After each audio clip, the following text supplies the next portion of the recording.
Deciding when enough is enough and it's time to take the trash out. But I'm getting ahead of myself. Let me back up.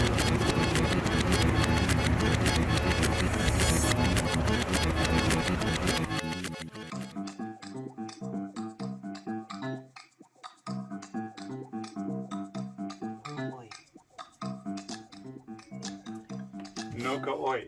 Number one in Hawaiian. Proper. You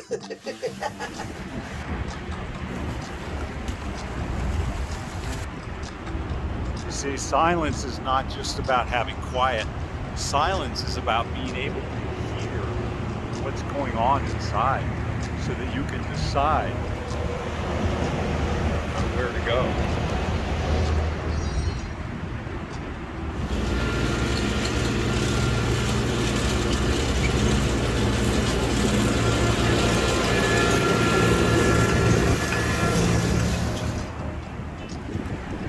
Welcome back to SCOTOMAVILLE, and this is the reflection video for episode 10 on silence. More, it's my reflection back on noise, on the awareness of the lack of awareness. When I cycled across America 3 times, every time I came to an urban core out of the country, I sensed the lack of clairvoyance. A similar experience was reported by the astronauts in leaving the Earth's atmosphere and heading toward the moon. They said that as they got away from the atmosphere of the Earth, the engineers said, oh, well, it's probably the oxygen-rich atmosphere combined with weightlessness. But I sensed the same thing, and I spoke with astronaut Charlie Duke, Apollo 16 rover and lunar module commander, about his experience and about my experiences across the country. And he confirmed that being away from the prince of the power of the air was a liberating experience, because you could hear your sense of intuition. You could make decisions with clairvoyance. You could decide on important matters much quicker. There was far less distraction. You will undoubtedly face large choices: career, business or marital partner, parenting options, all sorts of purchases, as we are doing with land and a base camp, a retreat center, in which state, based on current events. You will find numerous challenges on your personal Everest. Relocating, changing the set, dealing with obstacles, noise, interference, bad choices. The necessity of silence, for me, and I believe for you, is in order to hear and understand that still, small, inner voice. I've called it an unction. I've called it being compelled. In order to have that clarity, to pivot, as Marcus Aurelius would say, to see the obstacle as the way, and to have a sense of confidence that's the way to go, requires silence. Sometimes that means going up on a mountain, as we just did. Sometimes that means waiting 72 hours for the dendrites to grow. And many times it simply means pausing. You're going to find in many of the upcoming episodes on strategy that we talk about the game of hoppers, It's a collaborative game. Unlike chess, which is competition, you may find most of the world wants to put you in a competitive kind of situation, adversarial, mandates, as you have seen for the last almost 3 years with COVID. Maintaining your independence or escaping your current dependence for an independent lifestyle requires responsibility. So you'll move from awareness of someone else's agenda to the discipline through the avenue of understanding. And as those dendrites grow, and as you become clear on your direction, in spite of distractions, in spite of things not being optimal, you'll be able to relax and accept inbound gusts of wind. As you'll notice in other episodes, I had a hard time dealing with, especially when combined with my expectation of the way things are going. I want to encourage you, by example, that things may not be the way you want them to be, but you can choose independence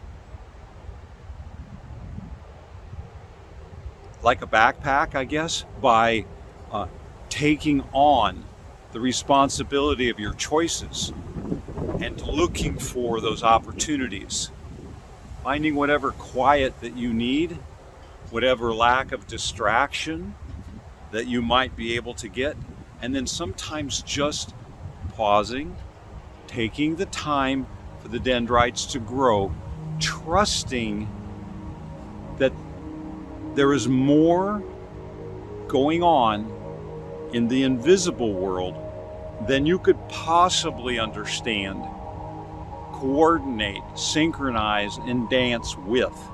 And so sometimes you just have to step back, step aside, pivot, do a back move, a side move, time out. So I want to encourage you. Your personal Everest is one of the greatest expeditions you will ever undertake, and it will get you the heck out of SCOTOMAVILLE. We'll see you next episode, and we are off to Texas.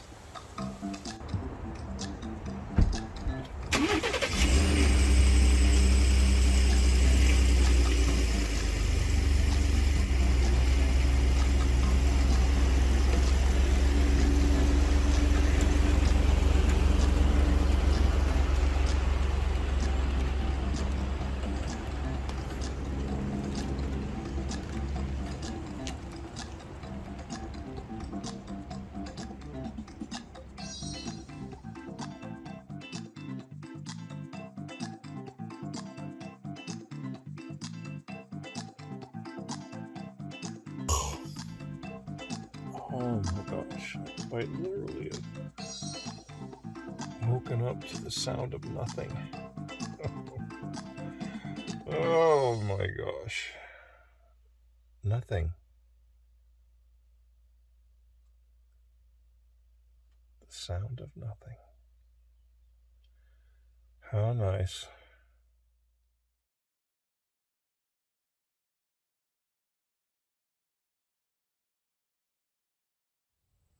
This is a postscript to the reflection video. It's also onus probandi. You'll become familiar with that. The burden of proof is on the claimant. You might also like my background. I thought that was very fractal. We've come a few days drive from the Pacific Northwest. We're in Kansas on a lake in the quiet. We can hear. I might have mentioned that on my Transamerica's, as I cycled into an urban core, I lost my ability to listen. And even now, when we drive away and we get out of that bubble of chaos, out of that realm of the prince of the power of the air, Scripture would call it, as we have more than 72 hours for our dendrites to make up connections and map new insights. A scotoma comes to us this morning. We've had numerous, well over 7 offers countered with unacceptable or passed to someone else. And we understand the most recent being labeled as ambitious entrepreneurs. Let me show you my bot on SCOTOMAVILLE. You see, conversational implicature. When somebody says, whoa, that's a beautiful frame, as they look at the art in a museum, what they're saying is, that's a pretty ugly picture. When somebody labels you an ambitious entrepreneur, they might be saying, implying, wow, you're a busy beaver.